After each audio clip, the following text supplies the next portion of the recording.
क्या आपने कभी चैट जीपीटी में टाइप किया और सोचा चलो डिलीट कर दिया, अब बात खत्म?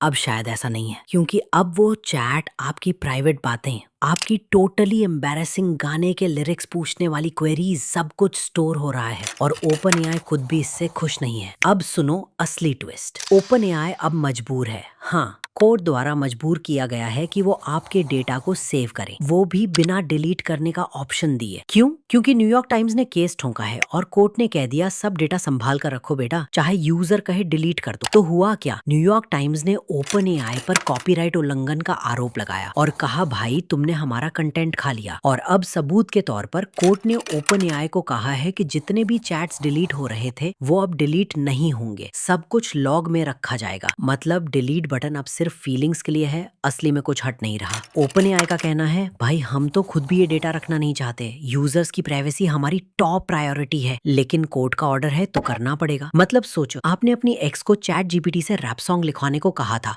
तेरी याद में लूफे भी रोते हैं, और अब वो चैट किसी कोर्ट केस में सबूत बन सकती है। ये सिर्फ चैट जीपीटी पर नहीं रुका, ओपन एआई को फोर्स्ड किया गया है कि वो यूजर्स के डिलीटेड चैट को भी स्टोर करे, इवन अगर यूजर ने खुद हटाने को कहा हो। और ओपन एआई अब अपील कर रहा है, कह रहा है ये तो प्राइवेसी नॉर्म्स के बिल्कुल खिलाफ है, ट्रस्ट को तोड़ने वाला है। लेकिन यहाँ एक जुगाड़ है, अगर आप चैट जीपीटी को अज्योर के जरिए एक्सेस करते हैं या किसी थर्ड पार्टी जैसे T3 चैट से, तो आपके चैट्स अनोनिमस रहते हैं, यानी आप तो बच गए। लेकिन जो लोग सीधे ओपन एआई के प्लेटफॉर्म से यूज कर रहे हैं, उनके लिए अब हर चैट एक डिजिटल टाइम बॉम्ब बन सकती है। तो अगली बार जब चैट जीपीटी से पूछो मेरी एक्स मुझे वापस क्यों नहीं चाहती, याद रखना सिर्फ चैट जीपीटी नहीं पढ़ेगा, कोड भी पढ़ सकती है। डेटा डिलीट नहीं, लॉग इन हो रहा है। सबसे बड़ा साइकोलॉजिकल ट्रिक, तुम सोचते हो तुमने डिलीट किया, लेकिन एआई कहता है delete, never heard of it. अगर आपको ये वीडियो मजेदार लगी तो लाइक करो, सब्सक्राइब करो और कमेंट में बताओ आपने आखिरी बार चैट जीपीटी से क्या पूछा था और क्या वो कोड में चल सकता है।